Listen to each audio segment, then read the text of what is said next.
Welcome to our session on what's next for virtual. My name is Seth Little. I serve on our virtual delivery team here at CLEAResult. And joining me on the panel today is Rob O'Connell from Xcel Energy. Xcel was a strategic partner early on in the process, along with a lot of other good utility clients who helped us develop the use cases and the methodology. Also joining us from the Colorado operations team is Director Clayton Reed. And we'd like to spend a few minutes today kind of talking about how we got to here and what here looks like and what the evolution of virtual within our space looks like and where we're going to take it from there. We would like to set the table just a little bit. I think most of you were present at our March 26th webinar where we launched the idea of virtual assessment and virtual assurance. And we started that meeting with an earlier version of this slide. And I think that this is a good starting place for a couple of different points to consider. One is that virtual is absolutely here to stay. We've seen that, we began development of virtual long before there was a thing called COVID-19. And the over 45 pilot initiatives now are giving us all the data we need to prove out that this methodology will only permeate through program design and CLEAResult operations into the future. But two, it also gives us a place of gratitude and grace to come from, understanding that we did this with collaborative partner clients who are willing to work with us and let us learn lessons and even skin our knees a little bit in a public space with enough trust to be able to develop an effective methodology to connect with customers at a time when all of a sudden it wasn't possible in the way that we were all accustomed to doing so. Right, so we're excited about this offering and what's next. But first, let's talk about Xcel Energy. Rob, will you kick us off?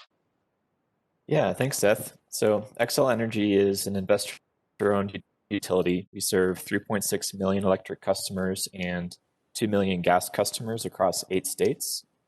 Within the industry, we are a recognized leader in wind energy, energy efficiency, emissions reduction, innovation, and outage restoration, among other things. The company does have a strategic goal of 80% carbon reduction by 2030 and to get to 100% carbon-free energy by 2050. Those are compared to a 2005 baseline. Xcel's strategic priorities are to lead the clean energy transition to enhance customer experience and do so while keeping bills low. So of course, DSM programs are a huge portion of those and very directly related to those strategic goals and priorities. And our relationship with CLEAResult also has a direct impact on those priorities.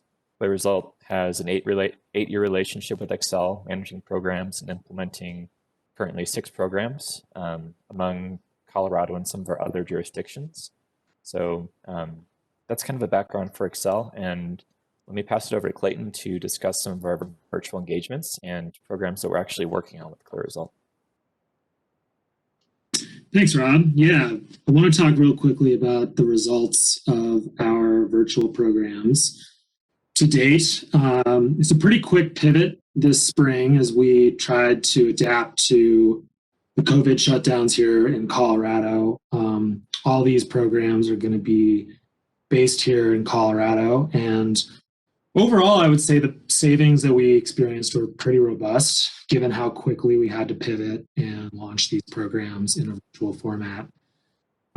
We had use cases in residential, multifamily, and while it's not showing up in here, we have piloted several commercial visits as well.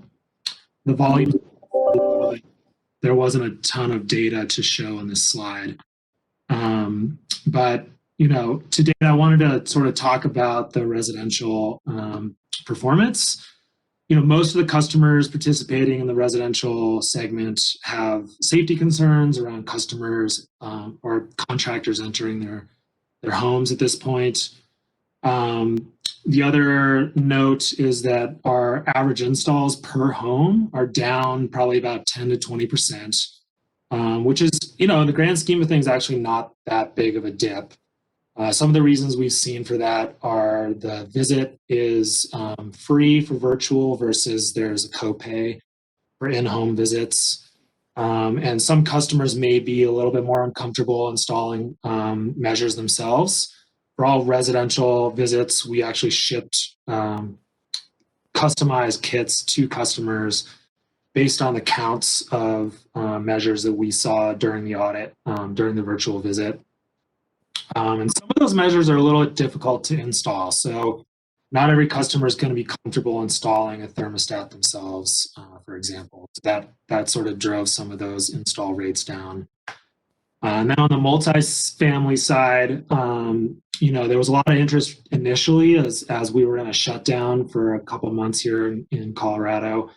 But once that shutdown was released, we've really seen mostly on-site visits for the multifamily segment since that date. And for the multifamily segment, we also did not pursue a drop-off or sort of like a DIY customer install solution due to realization rate concerns around that on the multifamily side specifically. So I'm just going to talk a little bit more about some of the non-numbers related things we've seen so far around the virtual, and then I'm going to hand it off to Rob to get some of his insights from the utility side. But again, on the residential side, I think what we're seeing overall is a lot better customer engagement kind of all around. Typically, when our techs are in the homes, they are spending a lot of their time running around the home, installing measures, running back to their car. There's not a ton of time for one-on-one customer engagement. And now that the customer is really doing all the installs themselves at a later date, the entire visit's really reserved for that one-on-one engagement. So we're seeing a lot more questions being answered. The customer themselves is more involved in the visit, whereas sometimes I used to be out in the field, a customer would just kind of go back to work or go back to doing whatever they were doing. Now they're actively engaged in the visit 100% of the time because they're the ones guiding us around the home. So they're more engaged and getting more out of the visit. Slight on the downside, we're seeing more no-shows, something about the virtual format. There seems to be less commitment, and that may also be because the visit is free. We're seeing less commitment there. On the multifamily segment, these are really large buildings. A lot of times we're underground. Utility closets are in an underground location, or we're in parking garages, or we're moving around between multiple buildings without Wi-Fi connections. So, connection has been a little bit of a problem in multifamily segments. It's a little bit easier to collect data in person. So the virtual is a little bit more difficult for some of these, larger multifamily segments. Overall, facilities reps have been really excited about the product and really, excited to ship it around. We've seen the same on the commercial side. Small business owners in particular are really excited about having the opportunity to get someone in their facility and not have to physically have someone there. So those are some of the big takeaways that we've had so far. And Rob, I'll hand it over to you to talk a little bit more about the utility perspective. Yeah, thanks, Clayton. So from our perspective, as Clayton mentioned, we do see a drop in measures installed and savings per visit when comparing virtual to an in-home visit. And that makes sense for all the reasons that Clayton mentioned. However, we're comparing this really to just the complete shutdown of field operations, which is what we experienced in late March in our jurisdictions. So when you're thinking about no visits whatsoever versus an audit, a virtual visit with fewer installations and savings, that's great. It's still really good for the program, really good for the customers.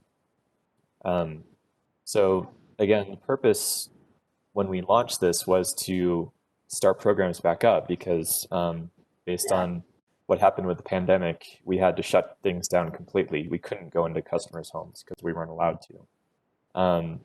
So the initial purpose was, again, to prime the pipeline of our program, really restart our ability to have direct interactions with customers and build our brand and program awareness so that we could have some initial impacts and help customers, but again, to really drive interactions and build our presence so that when the economy opened back up, we were ready to hit the ground running. And that's really been our experience. You know, in the early going, when we first launched virtual, it started pretty slow, but we did get some traction. And since we've been able to restart field visits, the program's really picked back up quickly, which is great to see. Another impact here is we've been able to help customers in a new time of need. So people are stuck at home. They may have new financial constraints because of everything that's happening. And our ability to reach them where they are, engage them, and find ways for them to save some money on their bills, that's a great experience. So to have that capability and really to expand our reach, you know, we can reach more customers by doing things virtually versus rolling a truck. So it really expands our capabilities, lets us help more people in a time of special need, and really just make our programs reach that much better. And oh, sorry, one last thought. These customers are also more engaged. You know, they're spending more time at home. They're more acutely aware of their energy usage and the comfort of their home since they're spending so much time there. So it's a great opportunity for the program to have a conversation with customers because they're going to be more engaged and more aware of what they're seeing on their bill and what they're feeling in their home. So it's kind of a high level overview from the program's perspective. Seth, what else is top of mind for you when it comes to future opportunities for virtual interactions? Yeah, thanks, Rob. You know, so I'm fortunate enough that I get to think about what we can do at scale, and we've now got enough data rolling in, and we've been doing this long enough that we can truly kind of distill out some trends and some general lessons. I think one of the things that's been the most interesting for me is that the question that one should ask oneself when thinking about how something works or behaves within a virtual or a remote space isn't how is this different from what we do in the field. It's actually what is the same as what we do in the field, right? Because our ultimate goal is the same, right? Helping customers change how they use energy. And the way in which we do that is also essentially the same. And it's in a human connection between an energy expert and a customer in need, right? And when you think of that as your foundational set of comparisons, much more is the same than is different. Now, that said, the direct opposite side of that coin is that your entire interaction is completely different. You know, we're working with video, we're a cloud-based solution, as Clayton referenced, we're dependent on a good and consistent signal. But even that ends up being more of a social reality than it really does a technical one, right? Like, as long as we can work with our customers and set expectations and follow up and carry through on those, we end up with really positive feedback. You know, I think a 92 and greater net promoter score across all 45 active pilots right now is a telling statistic that actually is better than kind of the aggregate program net promoter scores for the programs in which we're doing pilots. So I think that makes a lot of sense. There are also some really technical lessons that have been important, right? Like, again, cloud-based application uses around 1% of battery strength on the customer's end user device per minute of assessment, right? So again, setting expectations before an assessment or assurance visit so that customers know what to expect and are there to be able to collaborate and partner with you. There are two large-scale lessons that I'd like to focus on for a minute, and both Clayton and Rob served me up well on them. But that idea of customer engagement, right? You can see here on the slide that Mary kind of literally has the interaction in her hands. The two kind of initial concerns that most people express before engaging in a virtual initiative is, will we get the engagement, and are we getting sufficient data to be a useful exercise, right? So we have learned, and I think, you know, kind of blew all of our minds, just how engaging this methodology is. You know, the technology itself is really immersive, And the fact that we can keep a customer along with us for the entire experience, kind of regardless of its length, means that we have a lot more opportunity to both learn about what their focus is, but also to promote the program and cross promote other program opportunities, and to really help customers on that energy efficiency journey. The second point here really is embodied by the idea of if you can see it, I can see it. One of our energy advisors actually came up with this in Massachusetts, and it's kind of caught fire as a way to really kind of explain the concept to clients and customers. And I would challenge this group, and if people are interested in the question and answer, I'd love to delve a little bit deeper into this, but I would posit that we do not necessarily need a defined energy model to determine good eligibility for a wider program design, right? Most of our energy advisors will tell you that at field visits, they know 80% of the recommendations they're going to make from the curb before they even set foot in the house, right? And that experience has borne out. Clayton highlighted that the observations we're making within virtual are really consistent with those made on site, and that's been our experience across the pilots, right?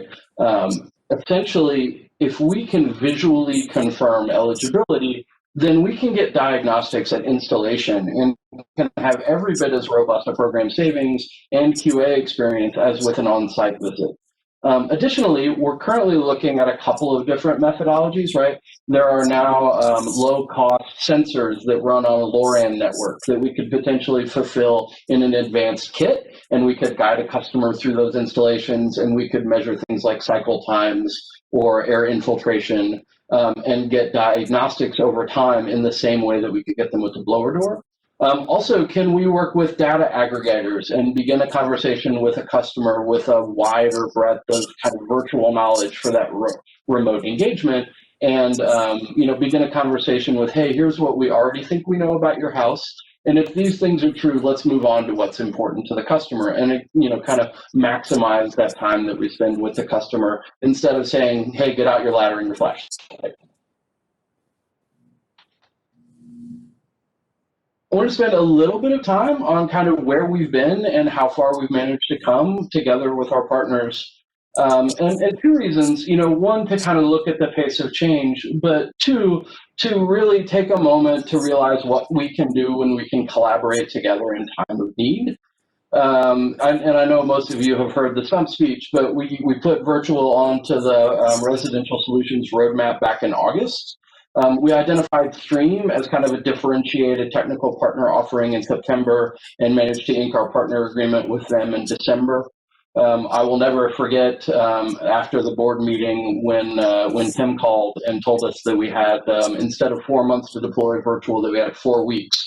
March 26th, we launched, we had the webinar that a lot of you attended, where we announced virtual assessment. And we launched our first pilots in mid-April. Quick shout out to the AFCO program, who had our first live retail customer, to TVA, who actually was our first pilot launch and helped us get some early reps and minutes, and actually did a lot of heavy lifting on the kind of developmental help as well. And then to Xcel, who actually represented our first kind of portfolio-wide deployment of virtual engagements.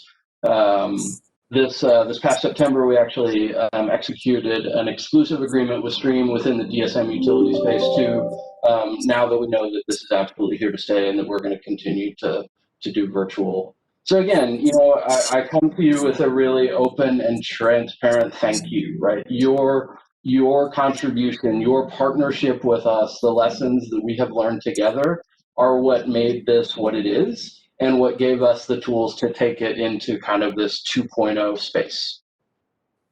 So what does that look like? For those of you who caught Carrie Macklin's fantastic piece on SEM within multifamily and community, you heard that we're likely to do nearly 100% of those behavioral interactions with in-unit customers via a virtual engagement. We're now looking at 2021 planning, and I think we're going to move within probably the next 2 years into the overwhelming majority of QA visits will be done virtually at CLEAResult, and we'll begin to see that within program designs as well. And really, the list goes on. But Rob, I'm interested, what do you find telling within the virtual space, and how do you see that growing for Xcel?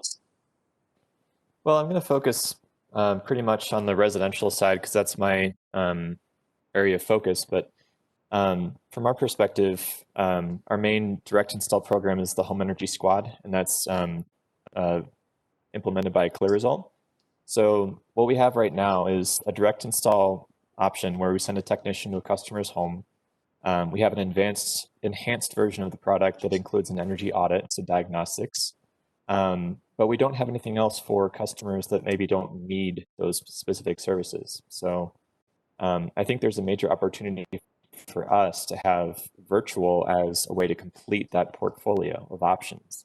Something that is flexible but can meet other needs. So that gives us a way to provide value to a much larger swath of our customers that don't need DI or don't need an audit diagnostic test. So this gives us a way to interact with them and have a meaningful interaction. It also kind of lets us meet customers where they are, because from a customer perspective, it doesn't matter if you're talking about EVs or renewables or time of use rates or DSM. That's all Xcel Energy in the customer's mind. Of course, we can't pay for those kind of services and interactions through DSM. It's very regulated. So having something flexible like a virtual interaction lets us, again, meet customers where they are. We can have that conversation.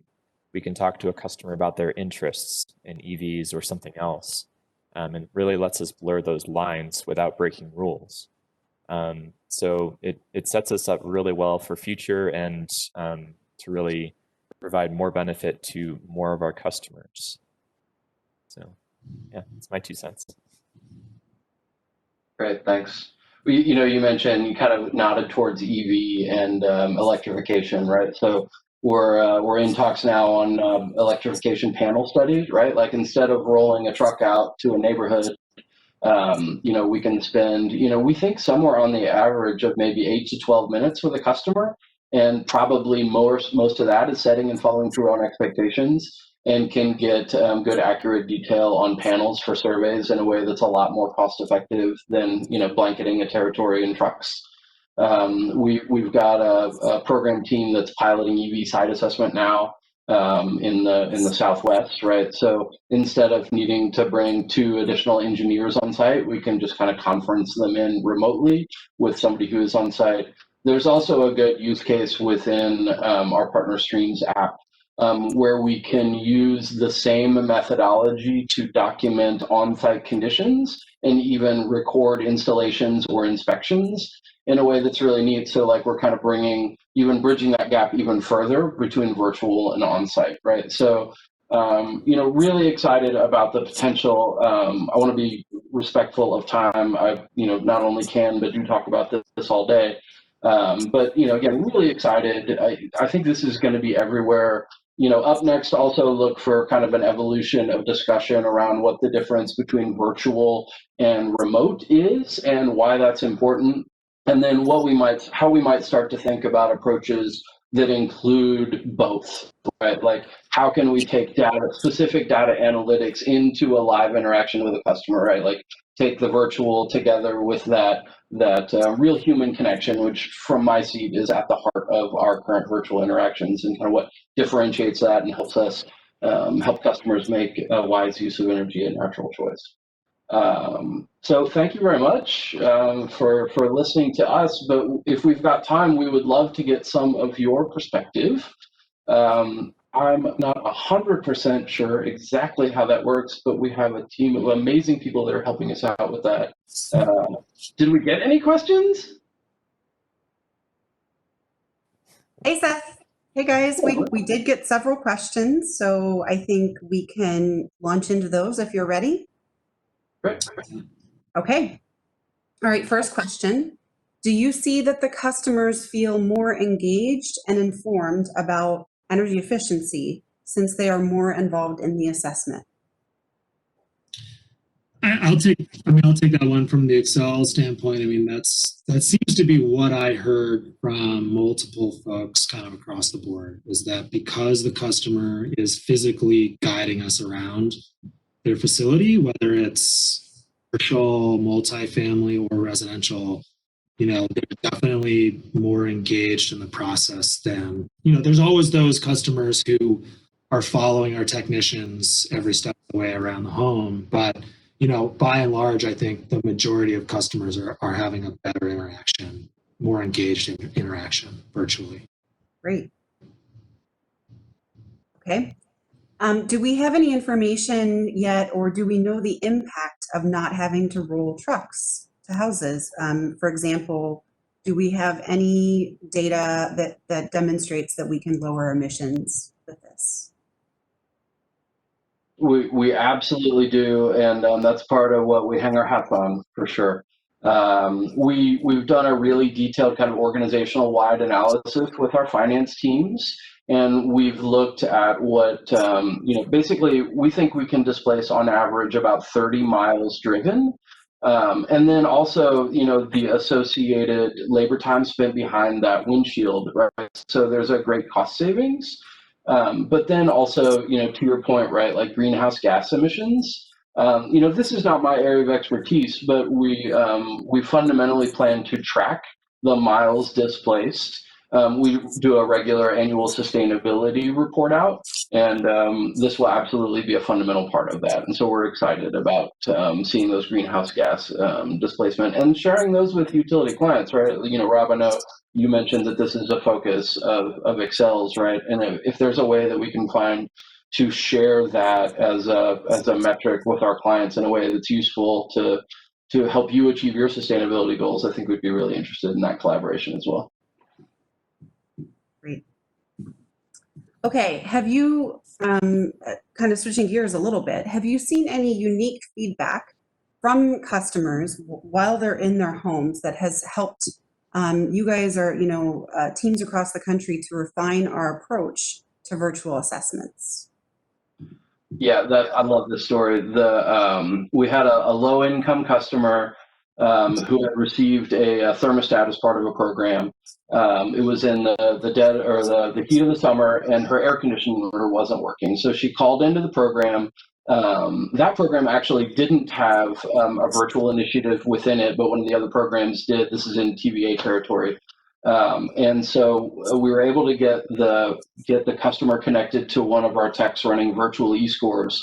And they hopped on a virtual engagement with her, and they were able to take her through her thermostat settings. And essentially there was a scheduling issue within the thermostat that she wasn't aware of, and we were able to guide her through to fixing that on the spot in a remote interaction, and her air conditioner started turning again, right? So great feel-good story, great customer service. But this actually birthed an entire new use case, which we're calling Virtual Advisor. And we now have 2 active pilots where we are combining with our dropship offering, and we're fulfilling smart thermostats onto a customer's doorstep. Once it arrives, we then set up an installation support session. And in a virtual session, we guide the customer through the steps to install and provision that smart thermostat. And then in the case where there's a demand response element present,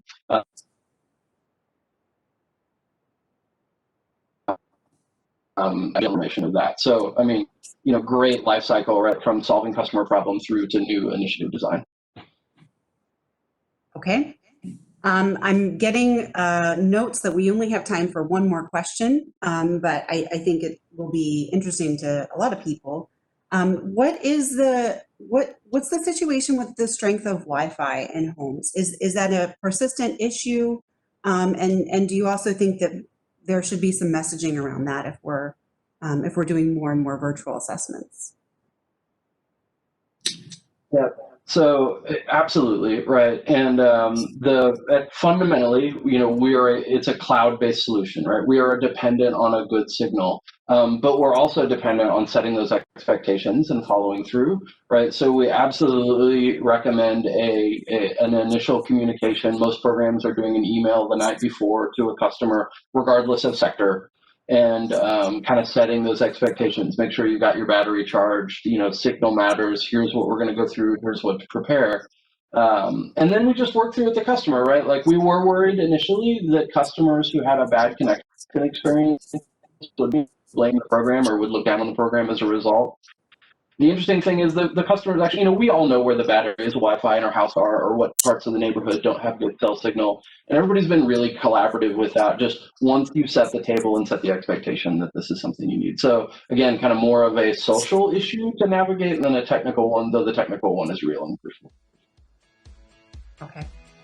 Clayton and Rob, I see you guys nodding your heads, so I'll take that as agreement. I think that's all we have time for on the questions. That was great, guys.